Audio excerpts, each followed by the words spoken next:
ଶ୍ରୀ ଜଗନ୍ନାଥ। ତ ମୁଁ ଆଜି ଆସିଛି କିଛିଟା କଥା କହିବା ପାଇଁ। କ'ଣ ନା, ଆପଣମାନଙ୍କୁ ସେଦିନ ଗୋଟେ କୋଶ୍ଚିନ୍ କରିଥିଲି। ସେ କୋଶ୍ଚିନ୍ର ଆନ୍ସର୍ ମ୍ୟାକ୍ସିମମ୍ କେହି ବି ଏତେଟା ଦେଇପାରିଲେନି। ତ ମୁଁ ସେଇ ବିଷୟରେ କିଛି କଥା ହେବାକୁ ଆସିଛି। ତ ଯଦି ମୋ କଥାଟା ଭଲ ଲାଗିବ ନିହାତି ଭାବରେ କମେଣ୍ଟଟି ଦେବେ। ଆଉ ତା ଦେହରେ ମୁଁ ବି ତ ଏତେଟା ସତ୍ୟତା କ'ଣ ମୁଁ ବି ଏତେ ଜାଣିନି, ଫିର୍ ବି ଆପଣମାନଙ୍କୁ ସେଇ ଜିନିଷଟା ସେୟାର କରୁଛି। ଆପଣମାନେ କହିବେ ତ ତା'ର ସତ୍ୟତା କ'ଣ। ପ୍ରକୃତରେ ରାକ୍ଷୀ ପୂର୍ଣ୍ଣିମା କାହିଁକି ପାଳନ ହୁଏ?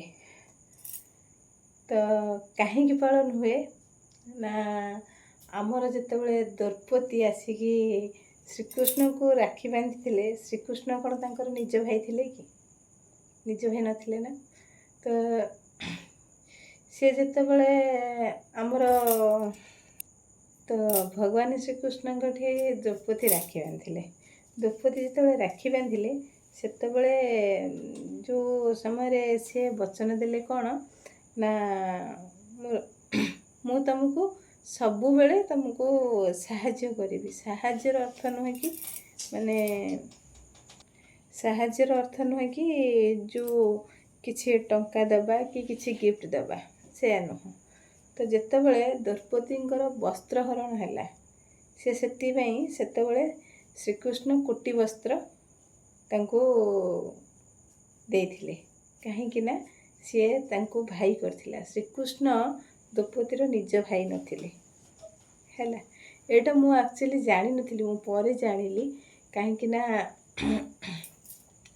ତ ଏଠି ନିଜ ଭାଇ ଆଉ ପର ଧରମ ଭାଇ ସୁକୃତ ଏସବୁ ଜିନିଷ ଉଠୁଛି ନା। ସେଥିପାଇଁ ମୁଁ ଯେହେତୁ ଜାଣିଲି ଗୋଟେ ଛୋଟ ଜିନିଷଟେ କି ନାହିଁ, ତାର ଭିତରେ କିଛିଟା ରହସ୍ୟ ଅଛି, ସେଥିପାଇଁ ମୁଁ ଆପଣମାନଙ୍କ ସହିତ ସେୟାର କଲି। ତ ଆକ୍ଚୁଆଲି ଏଥିରେ ବି ଅଛି କ'ଣ ମୁଁ କହିବାକୁ ଯାଉଛି। ମହାଭାରତରେ କିଛି କଥା ମୁଁ କହିବାକୁ ଯାଉଛି। ମହାଭାରତ ବେଳେ ଶ୍ରୀକୃଷ୍ଣଙ୍କର ଖୁଡ଼ି ଥିଲେ। ସେ ଖୁଡ଼ିଙ୍କର ଗୋଟେ ପୁଅ ହେଇଥିଲା, ଯିଏକି ତା ନାଁ ଶିଶୁପାଳ ଥିଲା। ବୁଝିପାରିଲେ? ଶିଶୁପାଳର ରୂପଟି ବହୁତ ମାନେ ଅଜୀବ ଟାଇପ୍ର ଥିଲା। ତ ଯାହାକି ସେ ମାନେ ଶ୍ରୀକୃଷ୍ଣଙ୍କର ଖୁଡ଼ି ଜାଣିଥିଲେ କି ଶିଶୁପାଳକୁ ଯଦି ଯିଏ ଛୁଇଁବ ତା'ର ସୁନ୍ଦରତା ବଢ଼ିବ, ଆଉ ତା ସହିତ ସେ ତାରି ହାତରେ ହିଁ ବଦ୍ଧ ହେବ। ସେଥିପାଇଁ ଶ୍ରୀକୃଷ୍ଣ ତାକୁ ଯେତେବେଳେ କୋଳେଇ ନେଲେ, ସେ ସୁନ୍ଦର ପୁରା ହେଇଗଲା। ସେ ମାନେ ଯେଉଁ ଅଜୀବ ଟାଇପ୍ର ଦେଖାଯାଉଥିଲା ଶିଶୁପାଳ, ସେ ଯେତେବେଳେ ଶ୍ରୀକୃଷ୍ଣ ତାକୁ ଧରି ନେଲେ, ସେତେବେଳେ ସେ ଶିଶୁପାଳ ମାନେ ପୁରା ସୁନ୍ଦର ଦେଖାହେଲେ।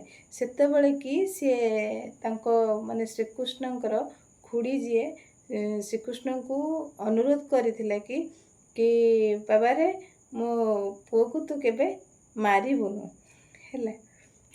ତ ଶ୍ରୀକୃଷ୍ଣଙ୍କ ଖୁଡ଼ି ଯିଏ, ସିଏ ସବୁବେଳେ ମନ ଦୁଃଖ କରନ୍ତି କି ନାଇଁ, ଗୋଟେ ପୁଅ ପାଇଲି ସିନା, ବହୁତ ମାନେ ଇଏରେ ରୁହନ୍ତି, ଦୁଃଖ କରନ୍ତି।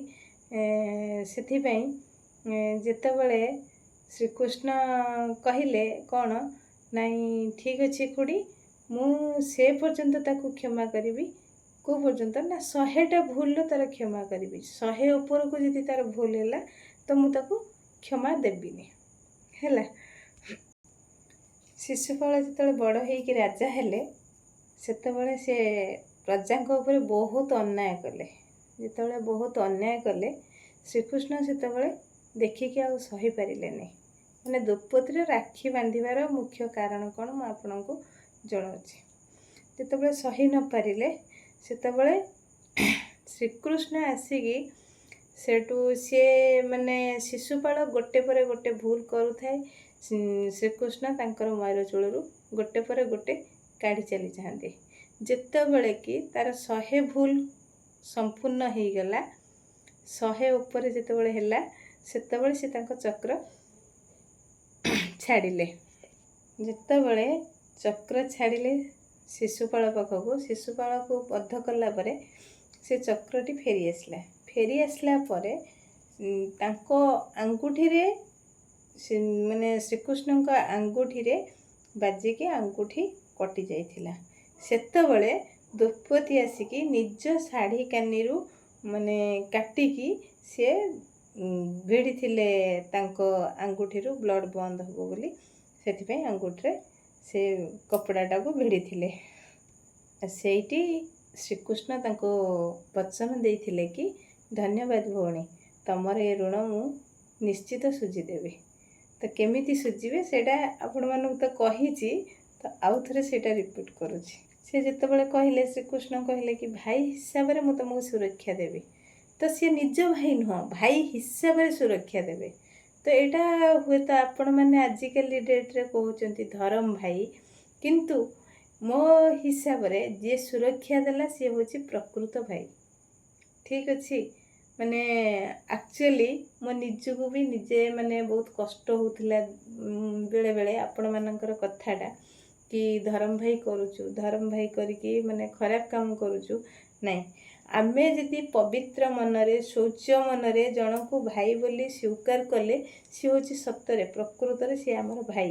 ଆଉ ଗୋଟେ ଜିନିଷ, ମୁଁ ଯେତିକି ଜାଣିଥିଲି ସେତିକି କହିଲି, ଅଧିକା କିଛି ଜାଣିନି କହିପାରିବିନି, କିନ୍ତୁ ମୁଁ ମୋ ଜାଣିବାରେ ଯେତିକି କି ହେଉଛି ଯେଉଁମାନେ ମାନେ ରାସ୍ତାରେ ଆମେ ଯାଉଥିବା କି ଆମକୁ କେଉଁ ଲୋକ ବି ସାହାଯ୍ୟ କରିବ। ମୁଁ ବି ଆଗରୁ ଗୋଟେ ଥର କହିଥିଲି କି କୋଭିଡ଼ ଟାଇମ୍ରେ ମୁଁ ଯେଉଁ ହଇରାଣ ହେଇଥିଲି, ସେଠି ଆମରି ସେଇ ଏରିଆର ଜଣେ ଭାଇ ଆସିକି ମୋତେ ମାନେ କୁଆଖିଆ ପାଖରୁ ମୁଁ ଚାଲିକି ଆସୁଥିଲି, ସେ ମୋତେ କୁଆଖିଆ ପାଖରୁ ପୁରା କଟକ ଯାଏ ନେଇକି ଆସିଛନ୍ତି। କୋଭିଡ଼ ସମୟର କଥା କହୁଛି। ତ ତା ମାନେ ନୁହେଁ ଯେ ତାଙ୍କର ସେଠି ଏତେ ଟିକେ ବି କିଛି ସ୍ୱାର୍ଥ ନଥିଲା। ସେତେବେଳେ ବି ଝିଅ ମୋ ପାଖରେ ଥିଲା, ମୁଁ ଏକା ନଥିଲି, ଝିଅ ବି ମୋ ପାଖରେ ଥିଲା। ଝିଅର ମୋର ଚାଲି ଚାଲି ଆସୁଥିଲୁ, କାହିଁକି ନା କୋଭିଡ଼ ଟାଇମ୍ରେ ଆପଣମାନେ ଜାଣିଛନ୍ତି କେଉଁ ଭଳି ପରିସ୍ଥିତି, ଯାଇକି ଗାଡ଼ି ମିଳିବା ବି ବହୁତ କଷ୍ଟକର, ଗାଡ଼ି ବି ଚାଲୁନଥିଲା, ଯାହା ଯାଉଥିଲା ବାଇକ୍ ଆସୁଥିଲା ଯାଉଥିଲା, ଆଉ ବାଇକ୍ ସିଏ ଧରିକି ଆସୁଥିଲେ। ଯାହାକି ମୁଁ ସେତେବେଳେ ବହୁତ ଗୋଟେ ପରିସ୍ଥିତିରେ ପଡ଼ିଥିଲି, ସେଇଟା ବି ଆପଣମାନଙ୍କ ସହିତ ସେୟାର କରିବି ହେଲା। ଫେସବୁକ୍ ମାଧ୍ୟମରେ ସେୟାର କରିବି, କାହିଁକିନା ୟୁଟ୍ୟୁବରେ କହିପାରିବିନି, ଫେସବୁକ୍ ମାଧ୍ୟମରେ ମୁଁ ନିହାତି ଭାବରେ ଆପଣମାନଙ୍କ ସହିତ ସେୟାର କରିବି। ତେଣୁ ଭାଇ ହବାଟା ବଡ଼ କଥା ନୁହଁ, କି ରକ୍ତ ସମ୍ପର୍କଟା ବଡ଼ କଥା ନୁହଁ, କି ବାହ୍ୟ ସମ୍ପର୍କଟା ବଡ଼ କଥା ନୁହଁ, କେତେ ଦୂର କିଏ ତୁମକୁ ଆସିକି ସହଯୋଗ କରୁଛି ସେଇଟା ହେଉଛି 100% ବଡ଼ କଥା ମୋ ହିସାବରେ। କାହିଁକିନା ଆଜି ମୁଁ ଯେତେବେଳେ ଏଇ ଯେଉଁ ଶ୍ରୀକୃଷ୍ଣଙ୍କର କଥାଟା ଜାଣିଲି, ମୁଁ ସେଥିପାଇଁ ଆପଣମାନଙ୍କ ସହିତ ସେୟାର କଲି। ମୁଁ ଆପଣଙ୍କୁ ବି କ୍ୱେଶ୍ଚିନ୍ କରିଥିଲି, ତ ପ୍ରକୃତରେ ମାନେ ରାକ୍ଷୀ ବନ୍ଧାର ରହସ୍ୟ କ'ଣ, ତ ଆପଣମାନେ ବହୁତ କମ୍ କ୍ୱେଶ୍ଚିନ୍ର ଆନ୍ସର୍ଟା ଆସିଛି। ଯଦି ମୁଁ ଗୋଟେ ଖରାପ କଥା କହିଥାନ୍ତି, ନିହାତି ଭାବରେ ଆସିକି ଗୋଟେ କମେଣ୍ଟ ଦେବାକୁ ପଛେଇ ନଥାନ୍ତେ, କମେଣ୍ଟଟେ ଦେଇଥାନ୍ତି। ଯେହେତୁ ଗୋଟେ ଭଲ କଥା କହିଛି, ତ ଆପଣମାନଙ୍କର କିଛି ଗୋଟେ ରିଆକ୍ସନ୍ ଆସିଲାନି। ତେଣୁ ଆପଣମାନଙ୍କର ଯେତେବେଳେ କ୍ୱେଶ୍ଚିନ୍ର ଆନ୍ସର୍ଟା ନ ଆସିଲା, ମୁଁ ସେଥିପାଇଁ ବାଧ୍ୟ ହୋଇକି ଆପଣମାନଙ୍କର ମୁଁ ଯେଉଁ କ୍ୱେଶ୍ଚିନ୍ କରିଥିଲି ମୁଁ ଆପଣଙ୍କୁ ଆନ୍ସର୍ ଦେଲି। ଏତିକି ମୁଁ ଜାଣିଛି, ଏତିକିର ଆନ୍ସର୍ ମୁଁ ଦେଲି। ଆଉ ଯଦି ତା ଭିତରେ ଆପଣମାନେ କିଏ ବି ଜାଣିଛନ୍ତି ଅଧିକା କିଛି, ତାହେଲେ କମେଣ୍ଟ ମାଧ୍ୟମରେ କହିପାରିବେ। ତା ଆଗକୁ ଯଦି କିଛି ମୁଁ ଜାଣିଥିବି, ନିହାତି ଭାବରେ ମୁଁ ଆପଣମାନଙ୍କର ଆନ୍ସର୍ ଦେବି। କିନ୍ତୁ ଆଜିକା ଡେଟ୍ରେ ମୁଁ ଯେତିକି ଜାଣିଲି, ଆଜିକା ଡେଟ୍ରେ ଧରମ ଭାଇକୁ ନେଇକି ବହୁତ ଚର୍ଚ୍ଚା ହେଉଛି, କିନ୍ତୁ ଗୋଟେ ପବିତ୍ର ସମ୍ପର୍କକୁ କେହି ବିଶ୍ୱାସ କରନ୍ତିନି, ଏଇଟା ମୁଁ ଜାଣିଲି। ସେ ମାନେ ସେ ଯେଉଁ ବି ଟାଇପ୍ର ସମ୍ପର୍କ ହେଉ, ଗୋଟେ ପବିତ୍ର ସମ୍ପର୍କ କେହି ବିଶ୍ୱାସ କରନ୍ତିନି, ଏଇଟା ମୁଁ ଜାଣିଗଲି। ଆଉ ବାକି ମୁଁ ଜାଣିଲି କି ମୋ ମନ ଯଦି ପବିତ୍ର, ମୁଁ ଯଦି ସ୍ୱଚ୍ଛ ମନରେ ଯଦି କାହା ହାତରେ ବି ରାକ୍ଷୀ ବାନ୍ଧୁଛି, ତାହେଲେ ସିଏ ହେଉଛି ପ୍ରକୃତରେ ମୋର ଭାଇ। ଆଉ ସିଏ ହେଉଛି ମାନେ ମୋତେ ସବୁବେଳେ ଛାଇ ପରିକି ମୋତେ ରହିଛନ୍ତି ମୋ ଭାଇମାନେ, ଯେଉଁମାନେ ମୋର ଭାଇ, ମୁଁ ଯାହା ହାତରେ ରାକ୍ଷୀ ବାନ୍ଧୁଛି ବର୍ତ୍ତମାନ ପାଇଁ। ଆଉ ଯେଉଁମାନଙ୍କୁ ମୁଁ ନିଜର ବୋଲି କହୁଥିଲି, ଆପଣମାନେ ବି କହୁଛନ୍ତି ଯାହାକୁ ନିଜର ବୋଲି, ନିଜ ଭାଇ ବୋଲି, ରକ୍ତ ସମ୍ପର୍କ ବୋଲି, ସେ ରକ୍ତ ସମ୍ପର୍କରେ କିଛି ଗୋଟେ ପରସେଣ୍ଟରେ ବି ମୂଲ୍ୟ ନାହିଁ। କାହିଁକି କହିଲେ, ଗୋଟେ ଭଉଣୀ ରାକ୍ଷୀଟେ ବାନ୍ଧିଥାଏ କିଛି ଟଙ୍କା ପାଇଁ ନୁହଁ, କି ଲୁଗା ଖଣ୍ଡେ ପାଇଁ ନୁହଁ, କି କିଛି ଗିଫ୍ଟ ପାଇଁ ନୁହଁ, ସେ ରାକ୍ଷୀ ବାନ୍ଧିଥାଏ କେବଳ ତା'ର ସୁରକ୍ଷା ପାଇଁ। କିନ୍ତୁ ତାର ସୁରକ୍ଷା ଯଦି ତୁମେ ଦେଇପାରିବନି ତାହେଲେ ସେ ରାକ୍ଷୀ ବାନ୍ଧିବାର କୌଣସି ମୂଲ୍ୟ ନାହିଁ ହେଲା। ମୁଁ ମୋ ଜୀବନରେ ମୁଁ ବହୁତ ଲୋକଙ୍କ ହାତରେ ରାକ୍ଷୀ ବାନ୍ଧେ, କିନ୍ତୁ ସମସ୍ତେ ଯେ ସୁରକ୍ଷା ଦିଅନ୍ତି ବୋଲି ସେଇଟା କେବେ ସମ୍ଭବ ନୁହଁ। ସେ ନିଜର ହୁଅନ୍ତି କି ବାହ୍ୟ ସମ୍ପର୍କ ହଉ, ବହୁତ ଲୋକଙ୍କ ହାତରେ ରାକ୍ଷୀ ବାନ୍ଧେ, କିନ୍ତୁ ସମସ୍ତଙ୍କର ଯୋଗ୍ୟତା ନଥାଏ ଗୋଟେ ଭାଇର ଜାଗାଟା ନେଇକି ଯେ ସେ ଦାୟିତ୍ୱଟା ତୁଲେଇବେ, ସେଇଟା ସମସ୍ତଙ୍କ ପାଖରେ ଯୋଗ୍ୟତା ନଥାଏ। ବୁଝିପାରିଲେ? ଯଦି ମୋ କଥା ଭଲ ଲାଗିଥିବ ନିହାତି ଭାବରେ ଲାଇକ୍ କମେଣ୍ଟଟେ କରିବେ, ଆଉ ନିହାତି କମେଣ୍ଟଟେ କରିବେ, କାହିଁକି ନା କମେଣ୍ଟ ନ କଲେ ମୁଁ ଜାଣିପାରିବିନି ଯେ ପ୍ରକୃତରେ ମୋ କଥାଟା ଠିକ୍ ହେଲା କି ଭୁଲ ହେଲା। ତେଣୁ କମେଣ୍ଟଟେ ନିହାତି କରିବେ। ଆଉ ନୂଆ କରିକି ଯିଏ ମୋ ଚ୍ୟାନେଲକୁ ଆସୁଛନ୍ତି ତ ସବସ୍କ୍ରାଇବ୍ କରିବାକୁ ଭୁଲିବେନି, କାହିଁକିନା ଆପଣମାନଙ୍କର ସପୋର୍ଟ ମୋତେ ନିହାତି ଦରକାର।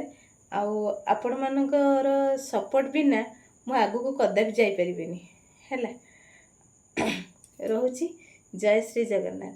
ଭିଡ଼ିଓଟି ଯଦି ଭଲ ଲାଗିଥିବ ନିହାତି ଭାବରେ ଲାଇକ୍ଟେ କରିବେ ଆଉ କମେଣ୍ଟଟେ ଦେବେ। ଜୟ ଶ୍ରୀ ଜଗନ୍ନାଥ।